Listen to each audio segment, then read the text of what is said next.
A lawyer's pro-revenge on his boss. This opinion is shit, my boss told me. He'd been a lawyer for 3 years, and the firm assigned me to him for training, to show me, junior counsel, how to be a litigator.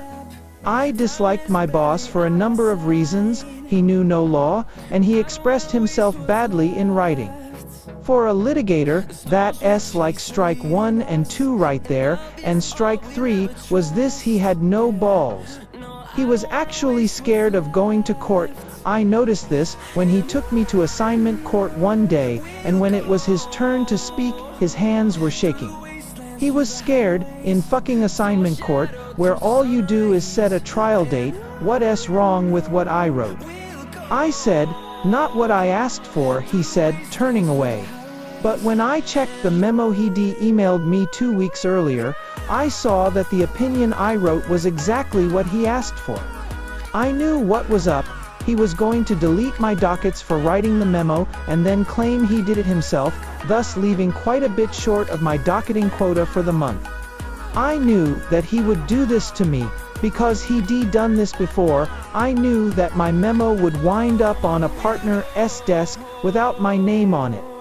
I knew that for a fact, because the firm I worked at was one of the first in the city to have a really good internal network. We were using email for internal communications before the internet became a thing.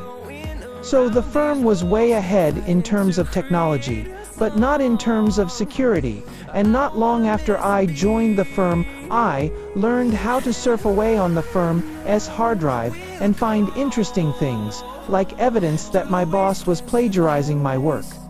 My boss was the very model of the young downtown lawyer. His perfect shoes always gleamed. He wore bespoke suits because he came from money. Everyone just took it for granted that he was on the partner track. I, on the other hand, was well on my way to nowhere special, so maybe he thought it was okay to fuck with me. If so, that was a big mistake on his part. I didn't like having my billable hours fucked with. I seriously resented it, because I was already being targeted as one of the juniors who doesn't docket as much as he should, and I was getting pushback from the partner who headed our team. I told the partner what was going on, but he did not care. It was like being back in middle school and showing up in the office with bruises on my face, and the principal saying boys will be boys and sending me on my way. You'll just have to work harder, or smarter, the partner said when I reported the latest bullshit thing my boss did to me.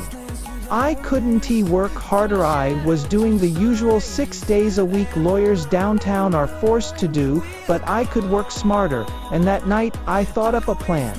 Christmas was coming, and I thought I'd give my boss a little present. It landed on his desk on December 24th, in the form of a memo purporting to be from the partner that my boss reported to. The partner was an old guy, and not really on board with emails and computers, so he did everything old school, on paper. So when my boss came in on December 24th and saw a memo on his desk from the partner with a legal research assignment, that wasn't unusual.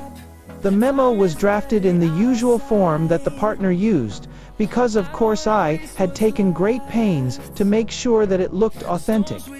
My boss walked over to the little cubicles where the juniors worked and gave me the same memo. Except his secretary had retyped it, so now the assignment was from him to me, instead of from the partner to my boss. The assignment was difficult, requiring me to do a deep dive into admiralty law, its relationship to the common law, combined with a constitutional division of powers question.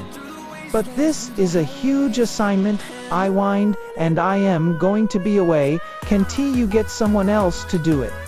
Is it really urgent? The memo ID forged to my boss stressed how totally urgent the situation was, but there was no way my boss could double-check with the partner, because the partner left the day before on vacation.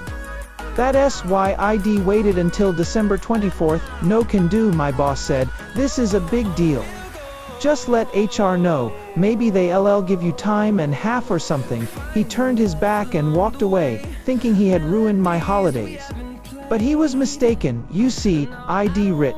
a paper for a third-year course that was basically the same thing as the research assignment in the memo. So the only work I had to do was to find the old floppy disk with the draft on it, fiddle with it a bit, and voila, a very detailed and very long memo on an obscure point of Admiralty law, with references starting back to Lord Coqueste. So I put the memo together and took my holidays as planned. I wasn't traveling anywhere because I had no money, but I saw my family and stayed in town, and I made a point of dropping by the office during the holidays, sending an email or two, establishing that I was around, and docketing all my time for the huge amount of research I was allegedly doing. So the holidays end, and I am sitting in my shitty little cubicle with a huge stack of work to do, and my boss comes up to me in one of his bespoke suits with a gold tie pin and cufflinks to match. He was wearing a gold watch, too. He was dressed up, even for him, trying to make an impression of some kind. Where's that memo? You were supposed to have it on my desk when I got back. I am going into a meeting at noon. Just finished.